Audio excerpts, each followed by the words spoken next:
cria é um pouco diferente, porque tem pessoas que ainda acham que, como eu estou falando, se você destrói, você atrasa. E se você não destrói, você vai continuar com o ciclo normal do desenvolvimento de sua colmeia.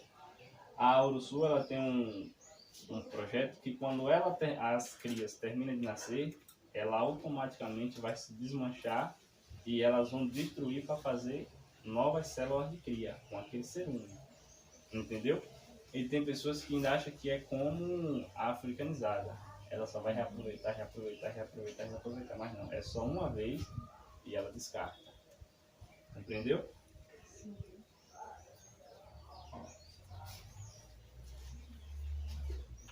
Devido, né? Desmatamento. Isso. Devido ao desmatamento atlântico, essa espécie hoje em dia é ameaçada de extinção. Para piorar, a abelha uruçu nordestina tem uma preferência floral mais seletiva do que as abelhas europeias, por exemplo, o que facilita ainda mais a sua extinção a longo prazo. No entanto, muitas colônias estão sendo mantidas através de criadores por aí. Você sabe como criar abelhas uruçu nordestina? Aqui como fala sobre a extinção, todo mundo aqui já sabe, e também quando fala sobre a preferência dela na floral, que muitas pessoas hoje elas falam, teve um senhor aqui, acho que o menino que sabe quem é o nome dele, aquele lá que a gente vê, o outro, isso, ele fala que a abelha do céu só vai em plantas que são medicinais. Ele tinha na mente dele, só que não é, entendeu? Ela apenas tem uma diversificação diferente porque ela não, por conta dos predadores, ela não vai tanto em forrageiras, em plantas baixas, ela vai mais em plantas altas. Entendeu? Ela tem suas preferências sim, mas não só vai em plantas que são medicinais. Então são os mitos, né? Na verdade são os mitos, né, da Uruçu, né? Tem vários, entendeu? Que às vezes a gente quando não sabe ou quando você não tem aquela experiência, você fica naquela. Maria vai com as outras, entendeu? Você vai criando aquele hábito até você descobrir que não é.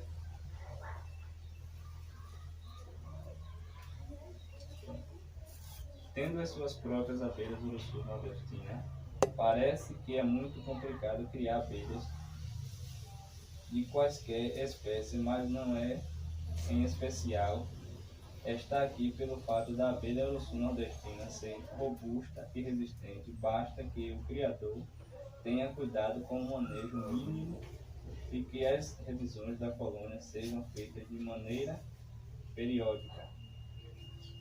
Entenderam? Que quando fala que sobre a complicação, é como a gente está falando, que muitas vezes você não sabe. Logo quando eu comecei a mexer com a abelha, eu fazia 10 divisões, 9 ia embora, uma se salvava. Então eu comecei do zero. Toda vez que eu fazia, eu fizia 5, 4 ia embora, 3 ia embora, só pingava 1, 2. Até você pegar o jeito certo de você fazer. Então você vai fazendo e você vai aprendendo, você vai fazendo e você vai aprendendo. Então são coisas que você, às vezes não adianta você estudar tanto isso aqui, que eu estou falando aqui, você pode estudar, mas se você for com a prática aí, você pode fazer uma, fazer duas, fazer três, não vai dar certo. Entendeu? Porque muitas das vezes quem tem a prática é melhor do que a teórica. Porque a teórica você só sabe falar bonito. E na prática, quem sabe, vai lá e executa. Na prática, dia a dia você vai aprendendo, né? É isso, entendeu? Essas coisas aí. Então eu fazia. Vai pegando os errozinhos que foi isso. feito. E aí tu fez aqui hoje, que deu errado. Deu errado, amanhã já acerta. Tu estuda. Chega lá, faz de novo, dá certo. Pronto. Aí já dá pita para a próxima vez que você for fazer. Certeza. Entendeu?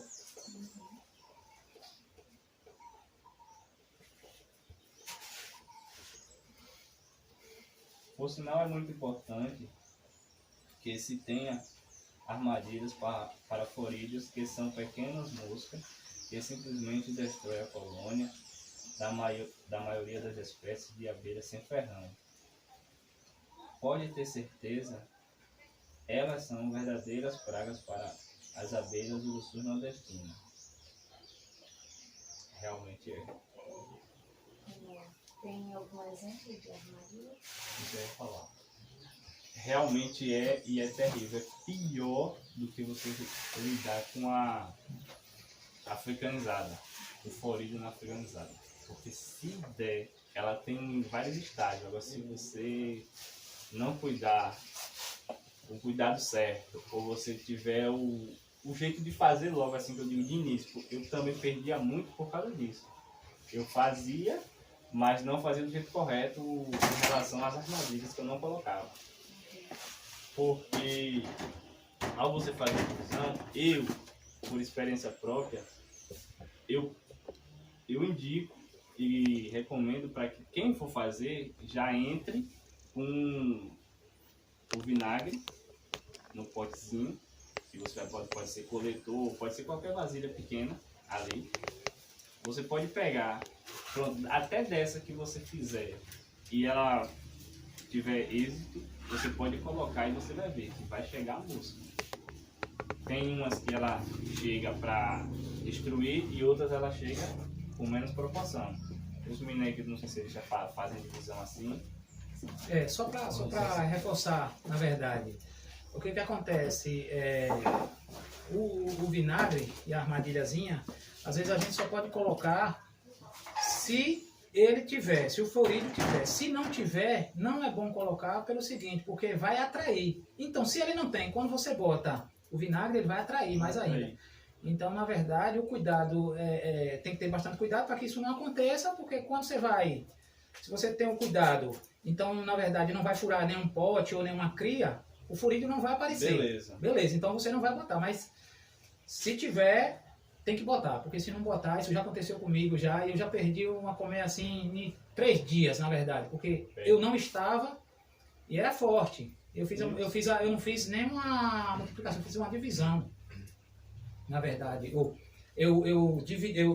se diz, eu mudei ela, na verdade, de uma caixa para outra. E aí eu furei, eu estava iniciando também, e aí ficou aquela, tinha mais mosca, na verdade, mais florídeos do que a própria abelha. E em 3 dias não tinha nada. Tinha tomado tudo. Mas as abelhas não ficam, porque a abelha ela é grande, o mosquito ele é rápido, e aí, ali no caso, as fêmeas vai atraindo os machos, aí chega aquela quantidade, ele já passou por isso, ele sabe, e aí, meu amigo, é terrível. entendeu? É terrível. Por que eu falo assim que é recomendável você colocar? Eu falo em questão se você já tem na sua área, na sua propriedade, você já tem um índice, por exemplo, que acontece. Tem mesmo que você não bote, não, sei lá, toda perfeitinha, mas vai acontecer que chegue. Então eu vou recomendar que você já, por prevenção, você colocou hoje, amanhã, depois você já tira. Não é você deixar uma semana, 2, não. 2, 3 dias no máximo, você já pode tirar. Você botou só por prevenção. E reforçando aí que você está falando, na verdade, também, vamos supor, que nem assim para prevenção, tipo, se suas caixas estão ali, você sabe que tem o que você vai manusear, você bota os iscazinhos assim, próximo, não precisa você botar bem perto das caixas, entendeu? Porque que nem tá falando, botar em volta. Entendeu? Para confiar descontando, para descontar. Não, no caso, chama prevenção. Por prevenção. Para quando ela chegar, ela já vai ali para aquela armadilha. Ela não vai chegar até a sua caixa. Entendeu? Então, Aquelas bichas essas paradas pegam na prática. Ele tá dizendo isso porque a gente mudou e aí tava o tronco do coqueiro assim. Quando eu olho, eles por fora. Eles por fora. Aí eu disse, não tem como eu botar a armadilha dentro. Aí eu cheguei e botei fora. Aí quando foi de tarde, tinha uma quantidade de uns 15 já dentro. Aí beleza, joguei aquele fora, já com tudo, e troquei de novo no outro dia seguinte. Oxe, pegou mais ainda. Aí pronto, aí foi indo, eliminou eles. Eles estavam querendo se invadir. Ficou muito parceiro. Se eu tivesse me lembrado, eu tô lá com 2 já cheio, que eu fiz uma divisão com uma tia minha, aí eu coloquei, porque a caixa que ela queria era caixa grande, 40 por 30 de altura, por 40 por 20. Aí a caixa era muito grande, muita pouca abelha para tomar o espaço. Então se eu não colocasse, por prevenção, ela ia perder.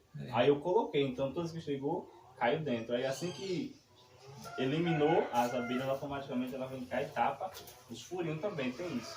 Você chegou aí, no caso, pra gente não... No caso, você vai chegar aí sobre as medidas? Vou.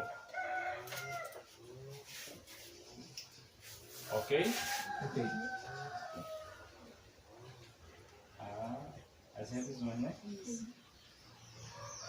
As revisões periódicas precisam ser feitas de 15 em 15 dias, mais ou menos, em especial, verificando a quantidade de abelhas presente na colônia, a quantidade de alimento estocado e a limpeza da caixa onde fica o próprio enxame. Só para ressaltar aqui, sobre a revisão aqui, você, no caso, você tem 10 colmeias. Pronto, você tem 5 que está perfeita. E você tem 5 que você está precisando de alimentar, você fazer uma revisão nela e tal. Beleza. Você vai olhar, de 5 a 8 dias você vai olhar essa. As que estão em perfeito estado, você não precisa estar abrindo, entendeu? Principalmente no período do inverno. Porque minhas abelhas no período do inverno eu abria malmente uma vez por mês. Malmente, porque você evita ser um mofado por dentro. E aí se você causar ressecamento por dentro por conta da frieza, você já sabe que se você não alimentar, ela vai ter uma queda. Não é isso? Só.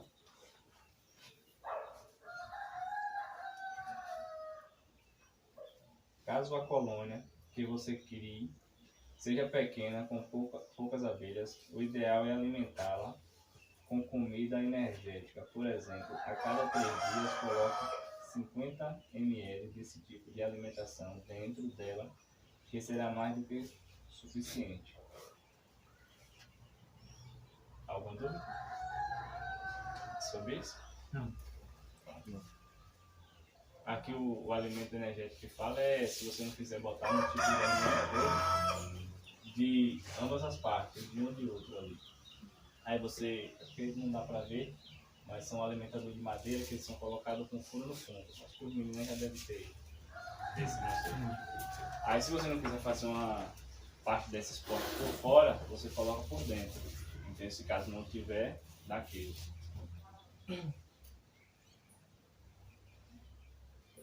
Criando abelhas do sul nordestina. Criando abelhas do sul nordestino de novo. Em relação à caixa, muitos usam o modelo nordestino, mais conhecida como caixote, porém o melhor modelo para a criação dessa espécie de abelha são a caixa ímpar, aperfeiçoadas pelo pesquisador Fernando Oliveira, quando trabalhou no Instituto Nacional de Pesquisa da Amazonas e INPA. Em geral, as medidas são de 20 por 20 internas, já que os discos de cria chegam a medir cerca de 16 cm de diâmetro, centímetros, quer dizer. A responder a sua pergunta, você vai variar, você pode variar de acordo com o modelo das suas caixas, entendeu? Lá, quando eu trabalhava, eu tinha naquele modelo que vocês estão vendo ali e tinha de um modelo maior, que é de 24 por 24 por dentro, de dentro a dentro. E por fora, aquelas ali, se eu não me engano, aquela do canto de lá, ela tem, se eu não me engano, 18 por dentro. Isso aí por quê? Tem duas possibilidades. Por exemplo, se você trabalha com divisão, com multiplicação de enxame, se você reduzir o tamanho das suas caixas, você tende mais facilidade a ter mais divisões.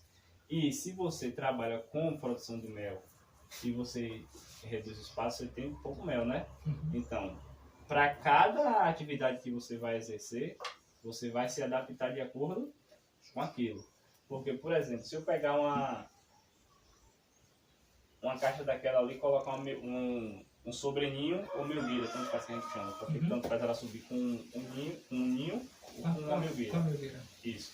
Se você pegar, adaptar ali, vamos supor, uma caixa de 25 por dentro a dentro, e uma daquela de 18 ou de 20, que seja, porém é maior, você já vê que já tem 5 centímetros de diferença. É um pote. Isso. Aí você pega e vai colocar. E pode colocar uma de 18 por 18 também.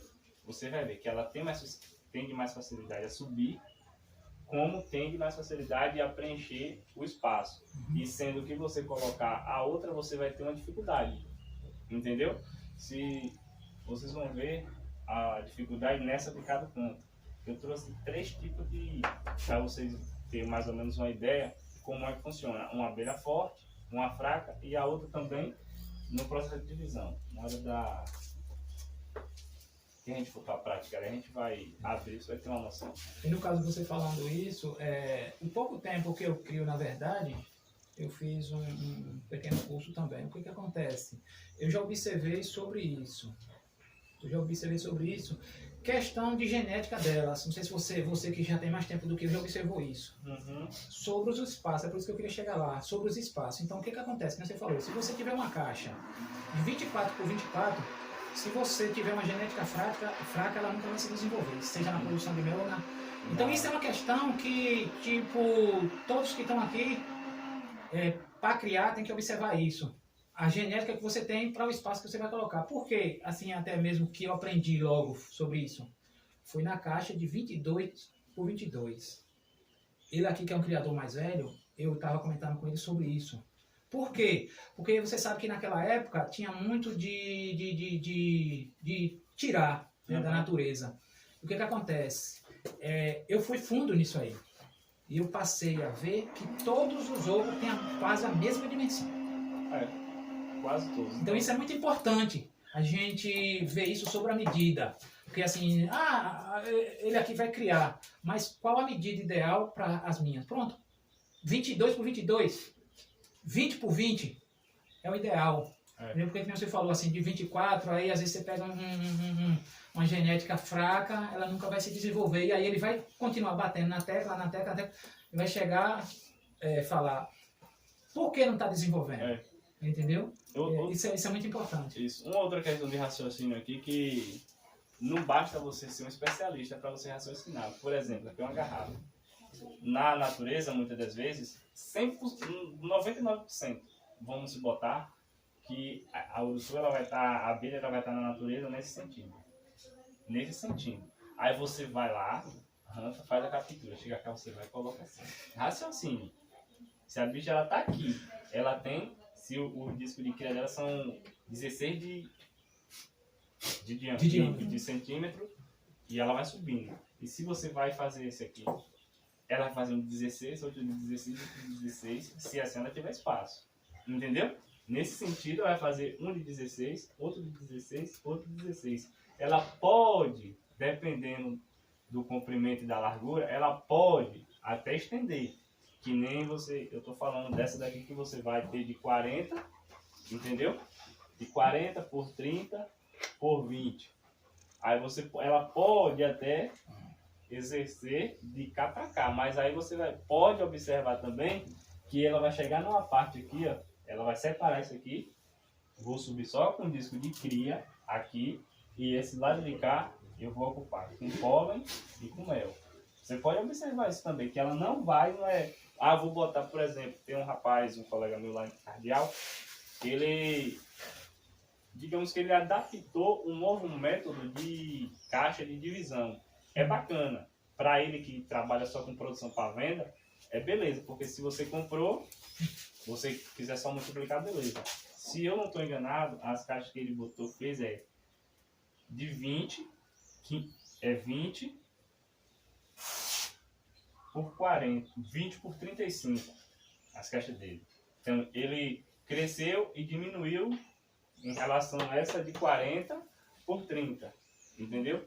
Aí o que acontece? Ele pega cá, faz a divisão, se ele pegar, que nem naquele processamento que a gente faz ali, com a melgueira ou com o sobreninho, ele vai pegar as bolachas, como a gente chama, as bolachas vai colocar, vai fortalecer e o enxame vai desenvolver.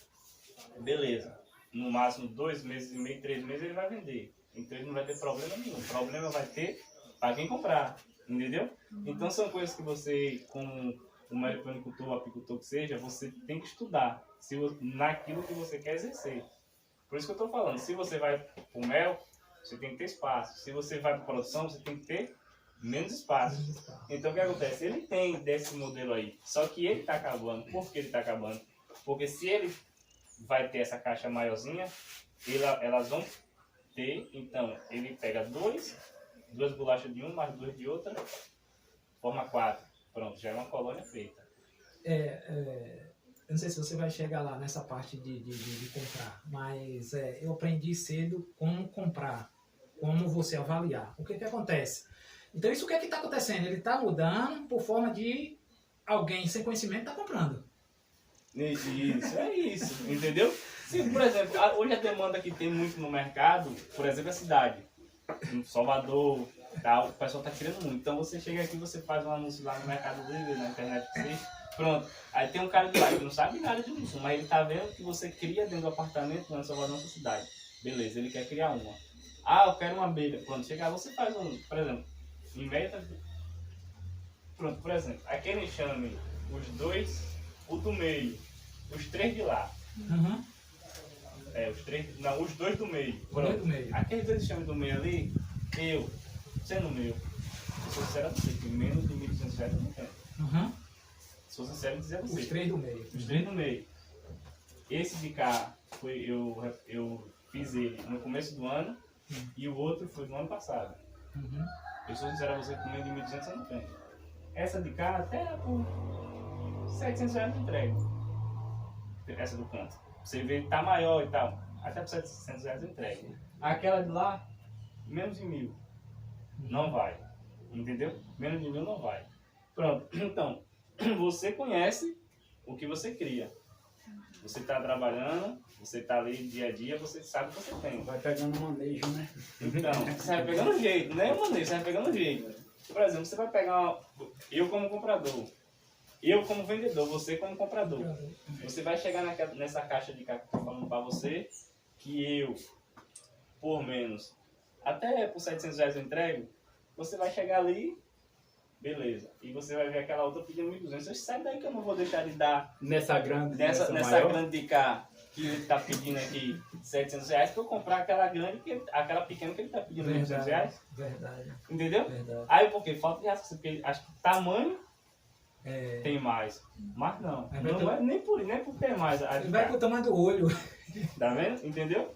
Então, como eu tô falando, então são questões que você, como um meliponicultor, você tem que ter o raciocínio, tanto faz como para comercialização como para criação, né? Sobre você ter a ideia das caixas, como ele falou, do tamanho, tá? Só uma pergunta.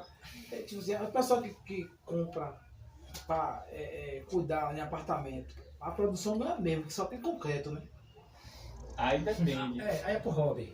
Só pro hobby, É né? pro hobby, A produção é bem menos, né? Não, ele não, na verdade não compra para comercialização. Por exemplo, você chega um fim de semana, tá com a família, alguns filhos, ou que seja em casa. Pronto, pega um canudinho, abre a caixa aqui, pega um canudinho, botou aqui no sol. É um pouquinho só, né? Porque não é a mesma coisa, né? Entendeu? Você que diz, vamos supor, que nem ele tá falando, você chegou numa parte importante. Vamos supor, o cara tá lá num apartamento, mas vamos supor que não tem ali e tem bastante árvore que só tem para aquela ali. Você vai abrir, você chega lá, às vezes vai se surpreender, porque às vezes o enxame é forte. E aí? Aí daqui a pouco vai estar você tomando café, tirando o seu melzinho da hora e adoçando na hora, sua família toda ali, 5, 6 pessoas, de uma única colmeia. E aí, meu cara? Eu falo assim, por ter pouca árvore em Salvador. Essa é a questão, tá entendendo? No Salvador tem muita Tem aula. muita árvore assim, é isso, pô. Mas essa é pra questão de você ter Tá muita. acabando Vamos supor tudo, ter mano. uma, duas, ter duas. Por exemplo, hoje uma coisa que tá assim, você vê que tá uma febre. Muitas pessoas estão fazendo o quê? Fazendo horta no fundo de casa. No apartamento mesmo, na parte da área de serviço. Faz lá aquela de parede, entendeu? Sim. Coloca. Você vai chegar nessa questão da plantação, acho que vai, né? Mais ou menos a gente pode dar ter uma ideia. Valeu. Entendeu? Porque Não, Eu quero vender na verdade, essa é o seguinte, porque quando se passa sobre isso, passa também sobre a pastagem para elas. Porque não adianta você chegar e botar 100, botar 200, 300, se você não fizer uma pastagem, e aí? É o que está coisando aqui, na verdade, da cidade. Isso é muito importante. É por isso que eu estou perguntando, entendeu? Porque isso é muito importante. Porque na cidade você vê que tem muita e não tem árvores frutíferas. entendeu? Se você for raciocinar, tem muitos e não tem, porque não é só pela fruta, a árvore que floresce para Isso. dar frutos comestíveis, mas tem diversidade de árvore lá que acontece dela florir. Então, se ela flore, Porque, na verdade, já que a gente já está sobre isso, tem uma distância, e o que acontece? Muitas das cidades, elas têm aquelas reservas, isso. entendeu? Então, às vezes, a pessoa está dentro da cidade e não vê sobre isso. É isso que ele tá. Aí, na verdade, o cara chega e bota um apartamento. Mas, às vezes, tem um parque próximo, às vezes tem Porque entendeu? no inverno alimenta ela, né? No inverno tem que alimentar. Exatamente. Aí no verão, né? É o que era pra você ganhar, ter um mel mais ou menos ali, né? Você vê um local que não tem essa árvore toda, você tem que alimentar ela também, porque. Você tá entendendo? Um exemplo. Às vezes a gente fala o mel para alimentar ela, beleza. Mas, por exemplo, se você faz uma alimentação, aí chega num período que você alimentou elas, digamos que no final de julho, entrou em agosto, você tornou a alimentar 1 ou 2 vezes, entendeu? E aí, dependendo da quantidade que você entrar, ela vai ter o xarope ali armazenado. Então, ela vai fazer um processamento com aquele xarope e ela vai colocar e virar ele em mel. Não sei se vocês têm essa... Não, eu tenho. Eu ia chegar até nessa parte também. Ah, pois. Então, se você, por exemplo, se você tem uma alimentação constante no período do inverno, então ela vai estar se alimentando e armazenando. Se alimentando e armazenando. Quando chegar no período já mais quente, que vão sair as coloradas e tal, pronto, ela vai fazer esse mesmo processo. Elas vão sair menos em relação a buscar néctar, porque ela já tem armazenado em casa, e aí ela vai começar a fazer o processamento para fazer o processamento de limpeza para fazer o mel. Entendeu? Tem 2 questões sobre isso. O que acontece? Quem alimenta, na verdade, para você alimentar, você não pode trabalhar com produção de mel, porque até mesmo se você alimentar hoje, você só pode tirar daqui a 1 ano. Que é isso que ele está falando. O que acontece? Tem um rapaz ele disse, mas o meu mel só tá com sabor de xarope, O rapaz perguntou, o professor perguntou. Mas eu deixei bem claro que, a partir do momento que você não vai produzir mel, você não está alimentando ela à toa, então pronto. Por quê? Eu tenho 6 meses que eu estou nessa criação, apesar de ter muitos familiares que já... Mas o que acontece? Eu entrei fundo agora 6 meses. Então o que acontece? As que eu estou alimentando, se você ver, quando você alimenta ela, você coloca ali o xarope no potinho. Durante 2 horas você vai ver que no potinho não tem mais. Não tem. Aí você vai olhar assim, caramba, e foi pra onde? Ela tirou do potinho que você colocou e levou pro potinho dela. Tudo cheio. Se você não observar isso, você vai dizer, caramba, ela bebeu tudo. Não é bem assim. Isso ela armazenou. E às vezes você vai, não que tem mel no potinho dela, você vai tirar e não é o potinho. Não é que nem tá falando, não é o mel, é o xarope que você forneceu. Você entendeu? Então isso é muito importante que ele está falando, isso é muito importante. Por quê? Porque às vezes a gente está iniciando e não observa. Então, ele falou, tem que observar direitinho, porque senão isso acontece. Isso acontece, você está alimentando ela e tá sumida, está tomando, você vai ver os potinhos, tá tudo cheio. De xarope. Aí o cara já pensa que é mel. Aí já Que é um mel. Pensa que é mel, e já quer colher. Já tô cheio de mel aqui, o outro é mel. Lá no rapaz, quando eu trabalhava, assim, quando você, é bom você ter áreas, porque aí você observa o que essa faz, o que aquela faz, o que aquela deixa de fazer, entendeu? Por exemplo, lá eu tinha uma abelha lá que ela tinha problema em subir. Eu tinha uma abelha lá que ela soltava com a parte do fundo. Ela não subia. Você colocava a melgueira, você alimentava, ela subia com alimento. Agora com a postura ela não subia por nada. Por nada. Ela já de tudo quanto a gente alimentava, entrava com alimentação. Toda semana praticamente ela subia. Eu digo, pronto, agora ela vai subir. Ela tornava a descer novamente com a postura. Eu tinha abelha lá que, como você está falando em relação ao mel, ela ficava fraca. Tipo, ela limitava a quantidade de abelha, porque se você aumenta, como a gente falou no começo, ela vai aumentar a quantidade de abelha, então ela vai ter necessidade de consumir. Então de consumir vai ter o quê? Tá na natureza procurando o néctar e o pólen, e se você entrar com a alimentação, então vai ser rápido, né? Então eu tinha uma abelha lá que ela ficava até debaixo de um pé de acerola. Eu tinha aquele hábito de dizer que aquela nunca desenvolvia pra nada, porque ela era 2 que nem aquela do canto. Mas a parte de cima, se você passasse 1 ano, 2 anos, você fosse lá tirar o mel, você não só achava xarope.